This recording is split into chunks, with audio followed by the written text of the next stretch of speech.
Bismillahirrahmanirrahim.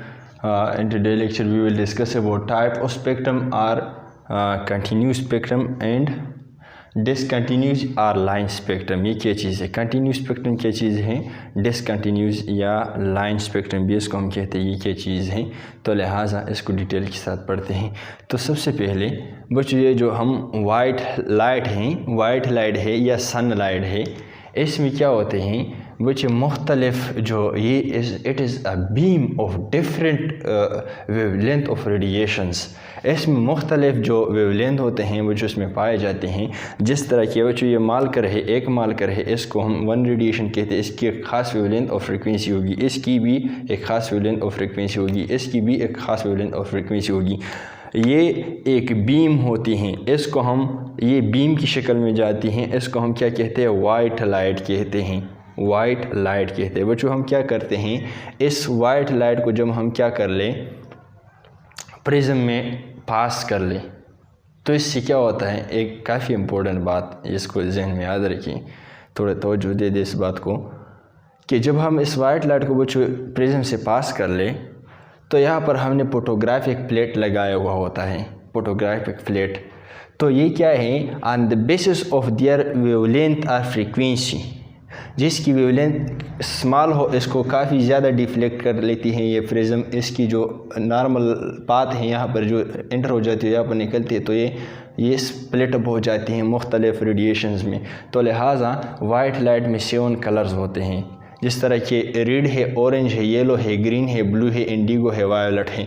तो web gear से आप इसको याद कर सकते हैं, web gear, violet, Indigo, blue, green, yellow and orange and red. तो ये किस चीज़ पे डिपेंड करता है, ये जो कलर्स है बच्चों ये फ्रीक्वेंसी पे डिपेंड करता है और वेवलेंथ पे डिपेंड करते हैं।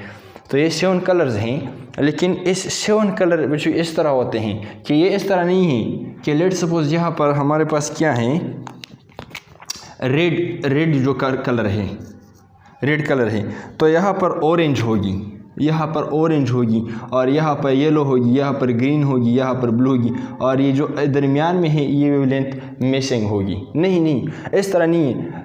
यहाँ पर जो बच्चे हम इस लाइट को क्या कर ले, स्प्लिट कर ले on the basis of their wavelength into their components.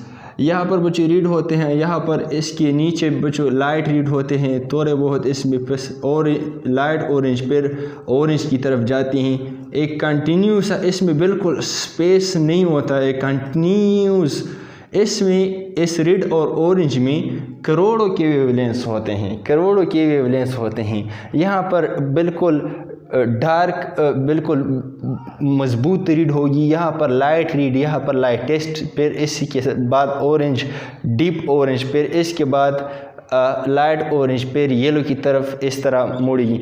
तो बिल्कुल एक कंटिन्यूस शीट होती है, इसमें डार्क और ब्राइट जो बैंड होते हैं बिल्कुल नहीं होते, जिस तरह की ये वाला डार्क है, ये वाला ब्राइट है, ये वाला डार्क है, ये वाला ब्राइट है, नहीं, एक कंटिन्यूस शीट सा बना लेती हैं।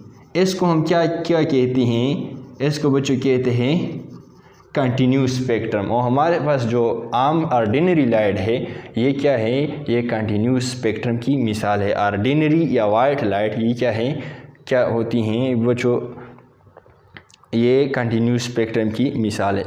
अभी डिसकंटिन्यूस और लाइन स्पेक्ट्रम कैसे कहते हैं। यहाँ पर हमारे पास बच्चों एटम हैं, लेट्स सपोज हम हाइड्रोजन एटम की बात कर लेंगे। तो यहाँ पर लेट्स सपोज इलेक्ट्रॉन है, इसमें एक इलेक्ट्रॉन है और इसको हमने हीट किया। तो यहाँ से बच्चों जब यह आता है यहाँ तक, यहाँ से बच्चों यहाँ तक ये जो आता है ये एक ख़ास अमाउंट ऑफ एनर्जी एब्जॉर्ब करेगा, जिसकी एक ख़ास वेवलेंथ होगी, एक स्पेसिफिक वेवलेंथ बच्चों होगी। और यहाँ से यहाँ तक जो ये आता है तो इसकी भी एक ख़ास वेवलेंथ होगी। लेट्स सपोज ये 20 नैनोमीटर की वेवलेंथ यहाँ से यहाँ तक एब्जॉर्ब किया, और यहाँ से यहाँ तक आने में क्या किया बच्चों, यहाँ पर 10 नैनोमीटर की जो वेवलेंथ है लेट्स सपोज ये एब्जॉर्ब किया। तो लिहाजा ये जब इलेक्ट्रॉन यहाँ से यहाँ तक आ जाते हैं, यहाँ से यहाँ तक आ जाती है, तो इसको हम क्या कहते हैं, ये बच्चों इसको हम कहते हैं एक्साइटेड इलेक्ट्रॉन। इसको हम क्या कहते हैं, एक्साइटेड इलेक्ट्रॉन बच्चों इसको कहते हैं। ये जब हम क्या कर लेते हैं, ये जब हम फोटोग्राफिक प्लेट के सामने रख लेते हैं, ये बच्चों जब फोटोग्राफिक प्लेट के सामने रख लेते हैं तो ये एटम बच्चों जब वापस यहाँ से यहाँ तक आती हैं, ये जब वापस आती हैं क्या कर लेती हैं, ये बच्चों यहाँ से यहाँ जब ये वापस आ जाती हैं तो जितनी रेंज की जो फ्रीक्वेंसी यहाँ पर बच्चों एब्जॉर्ब किया था, जितनी फ्रीक्वेंसी वाला रेडिएशन एब्जॉर्ब किया था, तो वही रेंज की जो फ्रीक्वेंसी या वेवलेंथ वाला रेडिएशन है, लेट्स सपोज 20 नैनोमीटर एब्जॉर्ब किया था, तो ये बच्चों क्या करेगा, 20 नैनोमीटर की जो वेवलेंथ है ये बच्चों क्या करेगा, ये बच्चों क्या करेगा, ये रेडिएट करेगा। यहाँ से बच्चों यहाँ से जाने के लिए इसने 10 नैनोमीटर वेवलेंथ एब्जॉर्ब किया, तो यहाँ से यहाँ तक जब वापस यही इलेक्ट्रॉन आती हैं तो एक ख़ास रेंज की वेवलेंथ ये इमिट करेगा। जो रेंज वाला एब्जॉर्ब किया था यहाँ से यहाँ तक आने में, तो यहाँ से यहाँ तक आने में वही इमिट करेगा। तो बच्चे ये एक दूसरी जगह पर इस फोटोग्राफिक प्लेट में क्या आ जाएगी, ये क्या है, दूसरी, और इसी तरह तीसरी और चौथी वगैरह। तो हम कह सकते हैं कि जो एटॉमिक डिसकंटिन्यूस स्पेक्ट्रम है इसको लाइन स्पेक्ट्रम कहते हैं, और दूसरी जो बात है इसको एटॉमिक स्पेक्ट्रम भी कहते हैं। एटॉमिक जो स्पेक्ट्रम है ये बच्चों डिस्क्रीट पैकेट्स ऑफ एनर्जी होती है, डिस्क्रीट जो रेडिएशंस होती है डिस्क्रीट फॉर्म में होती है। इसमें डार्क बच्चे और ब्राइट स्पेसेस होते हैं, डार्क ब्राइट स्पेस होती हैं।